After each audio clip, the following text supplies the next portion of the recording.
Thank you, sir. Thank Uh, you. please explain TAT chart. આ છે TAT chart, બરાબર. આના અલગ અલગ 12 કાર્ડ આપવામાં આવે છે, બરાબર, જેમાં મેલ ફિમેલ અલગ અલગ જોવામાં આવે છે. એમાં ઇલનેસ, ડિપ્રેશન, કોઈને કોઈ પણ જાતનું સ્કિઝોફ્રેનિયા, કેટલા પર્સન્ટેજ છે, એની ફેમિલીમાંથી, ઘરમાંથી કે બહારથી કે રિલેશનથી કઈ રીતે એને પ્રોબ્લેમ થાય છે કે એના અંદરના ઇમોશન એ બહાર નથી કાઢી શકતા આપણી સામે, તેના માટે આ એક કાર્ડ યુઝ કરવામાં આવે છે, જેને પ્રોજેક્ટર કાર્ડ કહેવામાં આવે છે. ફર્સ્ટ ઓફ ઓલ આ છે એક બોય, બરાબર. આ ફર્સ્ટ કાર્ડ છે. આ ફર્સ્ટ કાર્ડને એવી રીતે ઇમેજ કરવાનો, લાઈક ડાયરેક્ટર આપણે એક સ્ટોરી લખીએ છીએ તેવી રીતે. તેમાં પાસ્ટ પહેલા જોવાનું કે છોકરો પાસ્ટમાં શું વિચારી રહ્યો હતો, કે એને શું એવું મ્યુઝિક વિશે જોવાનું કે મ્યુઝિકમાં શું પાસ્ટ વિશે વિચારે છે, કે નવું કયું હજી એક મ્યુઝિક કરું, આ સિતાર જોડે એવું કયું બનાવું કે જેના લીધે મને ફ્યુચરમાં મારા પેરેન્ટ્સને કે મારા ફેમિલીને હું કેવી રીતે સપોર્ટ કરી શકું. તો આ કાર્ડમાં તમે તમારું પોતાનું નામ પણ લખી શકો, ઉંમર લખવાની છે, નામ પણ લખવાનું છે, આ છોકરો શું વિચારી રહ્યો છે, પાસ્ટ, કરંટ અને ફ્યુચર ત્રણને લઈને વિચારવાનું છે. ને એની ઇફેક્ટ એના ફેમિલી પર, એના પોતાના પર, ને અગાડી જતા એના ફેમિલી પર ઇકોનોમિકલ કે કોઈ પણ રીતે કેવી રીતે સપોર્ટ કરી શકે તે પણ તમારે આની અંદર લખવાનું છે.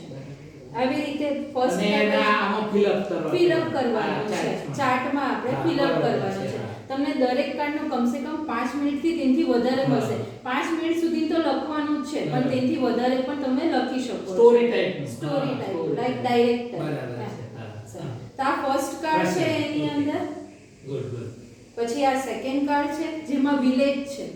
વિલેજ લાઈક ફેમિલી, આમાં આખું એક ફેમિલી બતાવવામાં આવેલું છે, બરાબર, કે કેવી રીતે બધા એકબીજાને સપોર્ટ કરે છે, કે એ લોકો પહેલા બહુ બધી ખેતી કરતા હતા તે જ હવે કન્ટિન્યુ કરે છે, ને એનાથી એ લોકોને કેટલી આવક મળશે કે શું મળશે. ત્યાં સેકન્ડ કાર્ડમાં તમે તમારી પોતાની સ્ટોરી લખી શકો છો.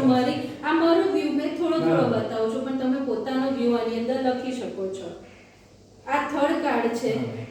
આ થર્ડ કાર્ડ છોકરા લોકો માટે છે, જેની અંદર એમડી એવું લખેલું છે. એમબી એટલે છોકરા લોકોને બતાવવાનો મેલ કાર્ડ છે, બરાબર. આ છોકરા લોકોને બતાવવાનું છે, જેમાં ફાધર ને છોકરાનો યા ફિર મોટો ભાઈ ને આપતો નાના ભાઈનો, બંનેમાંથી તમે કોઈ પણ એક લઈ શકો છો. યા ફિર કોઈ ફ્રેન્ડ કે મારાથી મોટો ફ્રેન્ડ છે જે મને સમજાવી રહ્યો છે, યા ફિર કોઈ પણ રીતે. આ મારો વ્યૂ છે, તમે તમારો વ્યૂ આની અંદર લખી શકો છો, બરાબર. પછી છે આ થર્ડ કાર્ડ જે ફિમેલને બતાવવાનો છે. તેમાં તમે માતા, છોકરી, બરાબર, યા તો મોટી બહેન છોકરી, યા તો ફિર ફ્રેન્ડ કે છોકરી, બરાબર, જે બે ફિમેલનું બતાવવામાં આવ્યું છે, જેમાં તમે પોતાના લવ, ઇમોશન, ગુસ્સો, એગ્રેસિવ, સેડનેસ બધું બતાવી શકો છો, બરાબર. પછી છે આ ફોર કાર્ડ. આ ફોર કાર્ડમાં શું છે, મેલ ફિમેલ છે, પણ આ ખાલી મેલને બતાવવાનો ફોટો છે, બરાબર.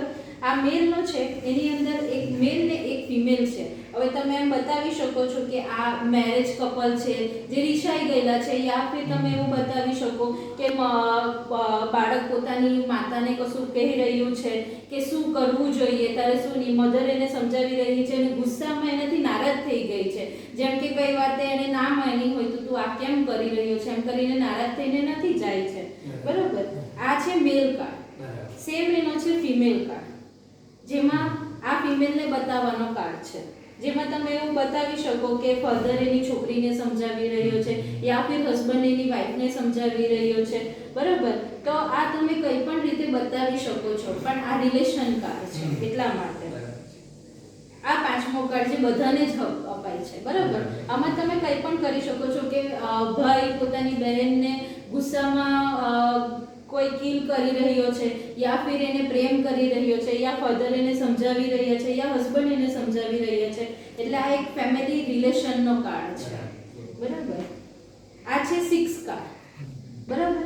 એની અંદર નેચર બતાવવામાં આવ્યું છે, પણ નેચર જોડે સેડનેસ,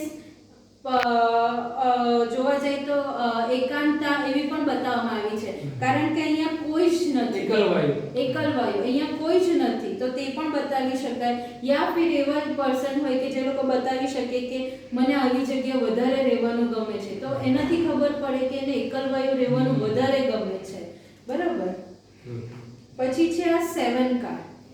7 કાર્ડ વાઈફ હસબન્ડના રિલેશનને બતાવવા વાળો કાર્ડ છે. પણ ઘણા આની અંદર એવું પણ બતાવી શકે જેમાં તમે સાઈડ પર જઈ શકો છો કે એક લેડી અહીંયા ઉપર જોઈ રહી છે તો ચીટિંગ, બરાબર, હસબન્ડ વાઈફ વચ્ચેનું ચીટિંગ, યા ફિર મધર ટ્રાયેંગલ, બરાબર, પછી યા તો ફિર મધર એવું સાંભળે છે કે મારા છોકરાને મારી વહુ ચડાવી રહી છે, યા તો ફિર એવી રીતે કે કોઈ થર્ડ પર્સન એ લોકોને જોઈ રહ્યું છે, બરાબર, તો તમે તમારા વ્યૂ આની અંદર લખી શકો છો, બરાબર.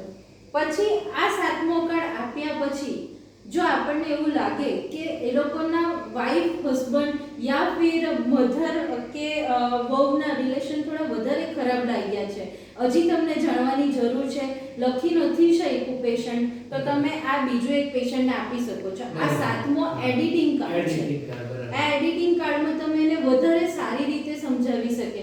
આમાં શું છે કે સેમ પર્સન અહીંયા થર્ડ સાઇડે છે, બરાબર, એટલે અગાડી જતા હજી પોતાના રિલેશનને બતાવશે કે કેવી રીતે એમના રિલેશનમાં હજી મિસ્ટેક યા ફિર લવ આની અંદર આવી રહ્યો છે, યા તો એમ પણ બતાવી શકે કે મધરે છોકરાને સમજાવ્યું જેના લીધે વાઈફને આવીને સમજાવે છે, યા તો ફિર પ્રેમ કરે છે, યા ફિર આ થર્ડ પર્સન જોઈ છે કે મારો હસબન્ડ કેવી રીતે મને ચીટ કરી રહ્યો છે, તો તમે તમારા આની અંદર વ્યૂ લખી શકો છો. પછી છે 8મો કાર્ડ. આ 8મા કાર્ડમાં નોર્મલી બધા લોકો એવું બતાવે છે કે આ જે દેખાય છે લાંબુ, બરાબર, તેને શિવલિંગ બતાવવામાં આવ્યું છે, પણ આ શિવલિંગ નથી, આ એક ગુફા છે, બરાબર. પણ નોર્મલી આ કાર્ડમાં લોકો મિસ્ટેક કરે, જ્યારે બધા લખે છે ને ત્યારે ખાસ જોવા મળે કે ભગવાન તરફ યા ફિર ગોડ તરફ કેટલું ઝૂકી રહ્યું છે, તો આ કાર્ડમાં એક જાતનું ઇલ્યુઝન બતાવવામાં આવ્યું છે, બરાબર, ભ્રમણા થાય કે અહીંયા શિવલિંગ છે પણ આ એકચ્યુઅલીમાં એક ગુફા